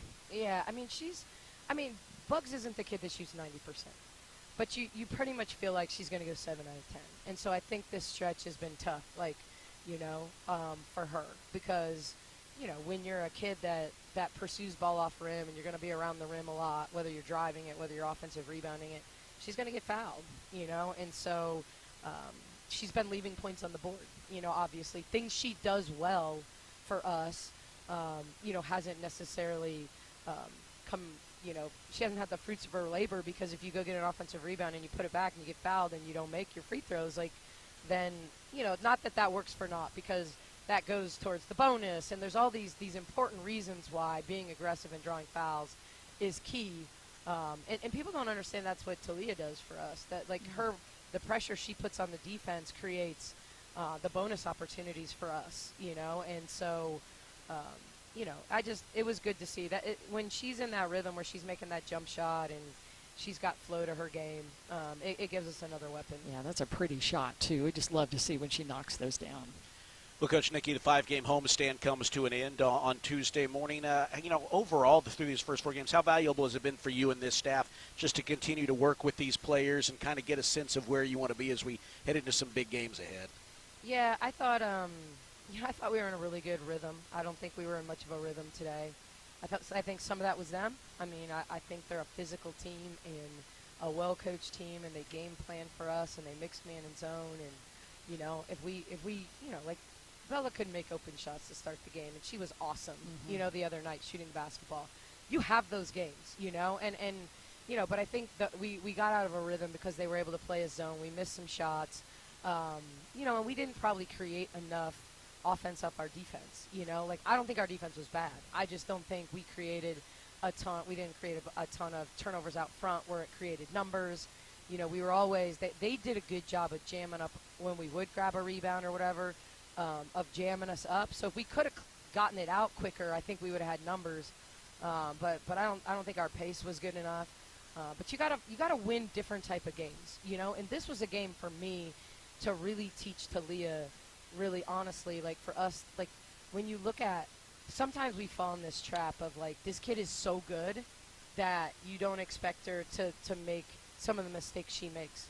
But she's not played that many games as a college athlete, and between her injuries and like, I don't think she's been in a ton of late game situations against good opponents, and that's not her fault, you know. And so these are great teaching moments for us to go, like, look, you can get that shot at any point. Like, you can get that shot late in the shot clock. You can get that, and I think she can make a lot of those shots she took. She obviously can make, because she's proven it. And she shot a good percentage again today. but it's like learning how to win, learning how to like stick it to your opponent, where you take the life out of them. You drain 30 seconds off the clock, and then Ting hits the step back three under 8 on the shot clock, and that just deflates your opponent. You know, if you give them life, if you take a quick shot and miss, because that creates tempo for them. So we miss a shot, they go down, they hit a 3. Now they got all this momentum. I got to call timeouts. Like, I don't want to call those timeouts, but like that's what I like about these games, because it shows me what I still need to teach that I haven't done enough. That sometimes I think, oh well, we should just know that, but we don't. And Kyla doesn't know that. You know, like we got a lot of kids that haven't been in the game. Ting hasn't been in those situations. Mm-hmm. Like we've got a lot of players that haven't been in those situations, and you got to get those. Like it's the end of the game, and it's a 12-point game, and a shot goes up. 5 people got to fight for their life for a defensive rebound. But you don't necessarily have that mentality when you're playing UTSA. But if you don't have that mentality when you play UTSA, are you going to turn it on when you play the University of Texas? You know, it's going to be too late. You know, so I think that's the thing for us is I think we've gotten in a rhythm in a lot of ways, but I still think we've got a lot of growing up to do, just because of personnel and rotations, and you know, we got Jana's a new leader for us. Like we just have a lot of moving parts. Yeah, a lot of players learning the new roles for sure, but continue to win while doing so. And one more chance on Tuesday. Coach Nikki, thanks, and we'll talk to you then. All right, thank you. Bears head coach Nikki Collin with her post-game comments following a 73-55 Baylor win today as we roll on the First Central Credit Union post-game show. First Central Credit Union, everything we do for you. We'll come back with stats, scores, and more after this here on the Baylor Sports Media Network. Fox Sports Radio, 93.9 K230 CK and KRMX HD3 Waco. It's the wrap-up the year sales event at Allen Samuels Dodge Chrysler Jeep Ram in Waco. Drive the stunning 2025 Jeep Grand Cherokee L with 0% financing for 60 months, or take $4,500 in combined bonus cash, plus $1,000 in select inventory cash. And right now, enjoy no payments for 90 days. Just sign and drive into the new year. These deals end soon, so hurry into Allen Samuels in Waco today. Come by, let's be friends. When you strive for greatness, you have a target on your back. And when it comes to finances, we're all targets for scammers. With the right game plan, you can protect yourself. Don't get faked by fraud. Here's a tip. Don't click on links in emails and text messages. Scammers send emails and texts that look real, saying there's a problem with your account or your order. Don't click. Don't do it, ever. Instead, go directly to the company's website and log in there. This message is brought to you by Central National Bank. Come see why Green Eye Associates is voted best in Waco year after year. Enjoy exceptional service and care from Dr. Leanne Green alongside her dedicated optometrist and staff. Receive trustworthy insights on your eye health. Enjoy the impressive variety of contacts and eyewear and work with the most experienced optical team in Waco. Don't miss the new state-of-the-art dry eye therapies that rejuvenate the eyes and face with safe, non-invasive treatments to restore comfort and quality of life. Green Eye Associates, official optometrist of Baylor Athletics. Proudly serving Texas since 2007, Magnolia Realty is a full-service brokerage and a trusted neighbor, bridging expert industry knowledge with integrity and kindness. Known for their award-winning agents, Magnolia Realty understands the dynamics of making the real estate journey your own and the importance of trust from contract to close. You can find their local agents here in Waco and across the state, including in Dallas, Fort Worth, Austin, San Antonio, and Temple. To get connected and learn more, visit magnoliarealty.com. Here's to home. You're listening to Baylor Women's Basketball on the Baylor Sports Media Network. Today's game was presented by Smile Doctors, a proud partner of Baylor Athletics. Visit Smile Doctors today and smile with confidence. 73-55 the final. The Bears have now won 5 in a row. 14th ranked Bears. We'll see if we can get a live net ranking update. The old RPI, we'll take a look and see. Those are actually updated live on the NCAA website, so we'll see if Baylor has, well, they haven't updated Baylor's just yet, but still at number 21. I don't know how much today would have an impact. It depends on some of the teams around Baylor in the net right now. Teams like USC, Ole Miss, Iowa State, Minnesota, Oregon, Louisville, all kind of meshed up in there in between the teens and 20s. But the Bears win this one today by a 73-55 score. Let's take a look at stats now. First, the team numbers. Baylor solid offensively after a rough start. They finish at 46% from the field. 38% is what they hold UTSA to. The Roadrunners, 4 of 12 from beyond the arc. Baylor, 8 of 27, really struggling from downtown today, although they did work to make up for that at the free throw line, hitting 81% of their free throws. That's good for 81%. UTSA just 1 for 4. Baylor coughed it up 17 times, forced 21 UTSA turnovers, and outscored the Roadrunners off of those miscues, 16-7. Coach Nicky, though, very unhappy with the rebounding margin. UTSA, who does have more size and rebounding than most mid-major teams, but still, Baylor with a 40-31, the deficit on the glass here, including 18-8 at the offensive end, leading to 14 Roadrunner second chance points. Baylor had 10. That's an area Baylor's going to want to continue to work on as we head into the game against Alabama State on Tuesday, and then a team from about 90 miles south of here on Sunday, and the game will be played about 90 miles north of here. 73-55 the final. 2 in double digits for UTSA. Eliana Hardaway finished with 15 points and 5 assists, although it did take her 16 shot attempts to get those 15 points. 10 for Cheyenne Rowe on 5 of 14 shooting, 9 apiece for Allen and Robles, each of whom took 10 shots. That means their 4 leading scorers all took more shots than points scored. No one else had more than 5. Their leading rebounder was Cheyenne Rowe with 8. Leader in assists was Eliana Hardaway with 5. For the Bears, 3 in double figures, led by Talia Scott, the game's leading scorer with 19 points, 6 of 11 from the field, 1 of 4 from downtown, and 6 of 6 from the free throw line. 3 assists, 3 rebounds, a steal, and a block. Jana Van Geitenbeek with her most points in over 2 years, in nearly 2 years, rather. She finishes with 16, 5 of 10 shooting. Really good from downtown, 4 of 8 beyond the arc. So she was 4 of 8. That means the rest of her teammates were a combined 4 of 19. She had 3 assists and a steal. Dariana Littlepage-Buggs with 14 points, 5 rebounds, and she matched her career high with 5 steals. Kyla Abraham, 8 points off the bench, 5 rebounds, 2 blocked shots, and 2 steals. A good game for her, though Coach Nicky said still encouraging her to even pick it up even more on the glass. Yu-Ting Dunn also had 8 points today, 3 of 6 shooting, 1 of 4 from beyond the arc, 5 rebounds, and an assist. Bella Fauntleroy struggled with her shot today, 5 points on 2 of 10 shooting, including 1 of 8 from beyond the arc. She finished with 6 rebounds today for the Bears. After that, 3 points from our Kayla Johnson, 1 of 4. Kayla Nelms and Kirsten Johnson both played but did not score. It was a quiet game for Kirsten, who finished with a rebound and a block in 18 minutes of play. It all adds up to a 73-55 Baylor win today. We'll take a look at other scores around the nation when we come back. 5 wins in a row now for the Bears after a 73-55 win today here on the Baylor Sports Media Network.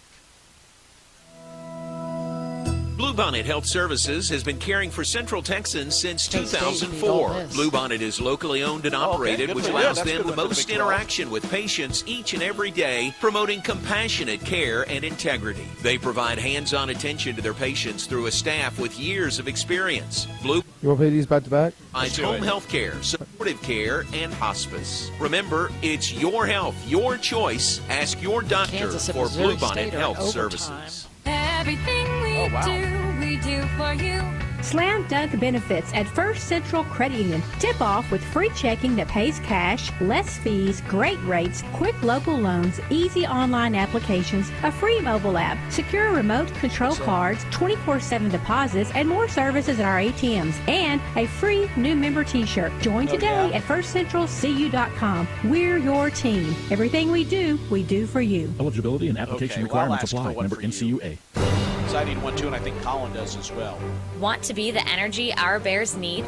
Go gold with Baylor Athletics this season and be the gold factor across each of our sports. Wear exclusive gold apparel from the Baylor Bookstore and the Spirit Shop at upcoming Go Gold dates. This is it. Today on Golden Opportunities to create an electric home atmosphere by visiting BaylorBears.com/GoGold. Sic 'em Bears. Today have two very special guests on our program. Introducing Lem and Lime. Hello. For Starry Lemon Lime Soda. Thanks for having us. What is Starry Lemon Lime Soda? It's a crisp, clear burst of lemon lime flavor, and it's caffeine-free. Between us, one of you must be a little more important to Starry than the other. Who is it? We're both important. So it could just as easily be Starry Lime Lemon Soda. No, that doesn't sound right. Oh, I like it. So you saying hip-hop could be hop-hip? Works for me. Starry Lemon Lime Soda. Starry hits different. Hi, Jan from Toyota here to let you know that Toyotathon is on. And what better way to get in the spirit of the season than with a new Toyota, like RAV4, Grand Highlander, and Corolla Cross. But to really get in the spirit, let's sing about it. So without further ado, driving through the snow in a new RAV4, hooray! To the slopes we go in a Highlander for a ski day. A Camry to get hot cocoa, tubing with a Tundra makes the kids go loco. Oh, what fun it is to make holiday wishes come true. Toyotathon, Toyotathon, Toyotathon is on. Oh, what fun it is to drive a new Toyota today. Hey! Dealer inventory may vary. Current offers on these vehicles end December 1st. Offers are subject to change throughout Toyotathon, which ends on January 5th. See your participating Toyota dealer for details. Toyota, let's go places. During Toyotathon, qualified buyers can get 2.99% APR financing for 72 months on a rugged new 2026 Tundra. Offer available in select states only. When you strive for greatness, you have a target on your back. And when it comes to finances, we're all targets for scammers. With the right game plan, you can protect yourself. Don't get faked by fraud. Here's a tip. No reputable company or government agency will ever ask you to pay them with gift cards, Bitcoin, or a person-to-person payment app. Scammers use these options because the money can't be traced. Just don't do it. This message is brought to you by Central National Bank. See for yourself why Green Eye Associates is voted best in Waco year after year. Enjoy exceptional service and care from Dr. Leanne Green, along with her dedicated optometrists and staff. Receive trustworthy insights about your eye health, enjoy the impressive variety of contacts and eyewear, and work with the most experienced optical team in Waco. Don't miss the new state-of-the-art dry eye therapies that rejuvenate the eyes, face, and neck areas with safe, non-invasive treatments to restore comfort and quality of life. Visit greeneyeassociates.com. Green Eye Associates, official optometrist of Baylor Athletics. You're listening to Baylor Women's Basketball on the Baylor Sports Media Network. Back here at the First Central Credit Union post-game show. First Central Credit Union, everything we do for you. Baylor a winner today over UTSA, 73-55. A quick look over scores in the Big 12 Conference today. We'll start with the big upset first as Kansas State gets a win over number 10 Ole Miss on a Brandy Harrod layup with 1 second left. The Wildcats beat the Rebels 61-60. That game was played on a neutral court. It was played in St. Joseph, Missouri. Southern defeats Houston today, 70-62. Number 10, Iowa State, a 105-52 winner over Northern Illinois. Audie Crooks had 30 points in that game for the Cyclones. Colorado wins over Wyoming, 58-46. Cincinnati drops a home game, 77-70 to Xavier. UCF wins today over Delaware State, 74-46. Right now, you've got Kansas and Missouri State in overtime, and Kansas State, with 2 seconds left, has a 2-point lead, 72-70. One other game that is underway right now, and that is New Mexico at Arizona, and the Lobos lead the Wildcats by 5, 55-50. About 1:40 left to go in that third period. And we'll continue to watch that Kansas and Missouri State game. We knew that was going to be quite a battle. And right now, Kansas hanging tough with a 72-70 lead. You've been Missouri State. Bella Fauntleroy's dad is one of their all-time best players, William Fauntleroy. What was then, I believe, were they Southwest Missouri Southwest State? Missouri Yeah, they used State. to be Southwest Missouri State. Yeah, the home of the great Jackie Stiles, who we watched in the Farrell Center, I think, put up, I forgot how many points, but she did get a 4-point play towards the end of the game that ended up winning it. Oh, it was just, that one still haunts me to this day. It sticks around. It does. Well, we're brought to you by Rudy's, proud sponsor Baylor Athletics. Be sure to stop by your local Rudy's or Rudy's.com for some real Texas barbecue. Enjoy 100% oak smoked meats, delicious sides, and Rudy's signature sauce. Don't forget that Rudy's serves breakfast tacos every day until 10 a.m. Well, Lori, as we wind down a 73-55 Baylor win today, the 14th-ranked Bears have won 5 in a row now and are headed into their final game of this homestand. And then a week from today, they'll play one of those games that we all had circled on the calendar, Baylor and Texas. That is going to be next Sunday in Fort Worth at Dickies Arena. Tip-off time is 12 noon in the Sprouts Farmers Market ESPNW Invitational. Now, don't want to get ahead of ourselves because there's another game, and that is Tuesday morning, the Scream game, as it is mostly affectionately known, against Alabama State Tuesday morning at 11 a.m. But, you know, it's not all about the Texas game. It's about getting ready for big matchups like that. It's about getting ready for Big 12 play. And this Baylor team has been up and down a little bit, right? I mean, the record is 9-1, but I think you're seeing, you know, once you get past that starting five, there is a lot of youth. There's Marquita Johnson. There's Yuting Dunn. You know, you're counting on Kyla Abraham to step into a bigger role. I think what you hear in Coach Nicky saying is, you know, this team has a lot of room for growth. You got to encourage them. You know, you want that growth to come as fast as you can, and they're working on it. I think we saw a good step forward Wednesday, and I think if you learn from a game like this that wasn't your best, that's a positive too, and that's what it's really going to be all about these next couple of weeks. Yeah, that's true. I love what Coach Nicky talks about. When the good thing about this stretch of games at home is that she has a lot of teaching tools from film. And as she mentioned that the last game Baylor played, everything was easy. Not a lot of fouls called in that game either. And so there was a lot of pace, and Baylor just, you know, basically felt like they couldn't miss. And this game was different, physical, tough. You know, again, as the coach talks about, is just the situational awareness. You know, how much time you've got left on the clock, and just the youth that you have in there that you've got to recognize the how wise it is then to try to use as much time off the clock as you can. Again, just situationally, and I love that Coach Nicky is a teacher like that, because this can only just help them down the road, and it may not help against Texas, but it will be valuable down the road. Well, it'll be the next opportunity to grow comes Tuesday morning at 11 a.m. bright and early. We'll be on the air at 10:30 here at Foster Pavilion with Lori, you, me, Bob, and, you know, a few thousand of our closest elementary school friends. They'll be making a lot of noise on Tuesday morning. You know, the screaming is a little loud, but it's also fun, the energy they bring, and we'll look forward to that. That's on right. Tuesday morning. They are future Bears, and we're glad to have them in Foster Pavilion. Absolutely. Tuesday morning at 11, we'll be on the air at 10:30. We hope you will join us then. For now, we'll wrap things up here. The Bears with a 73-55 win to improve to 9-1 on the year. I want to say thanks, as always, to our producer, Cameron Savoy, at our studios in Waco. Speaking for him and our engineer, Bob Baker, and Lori Fogelman, I'm Derek Smith. Again, the final, Baylor 73, UTSA 55. Appreciate you being with us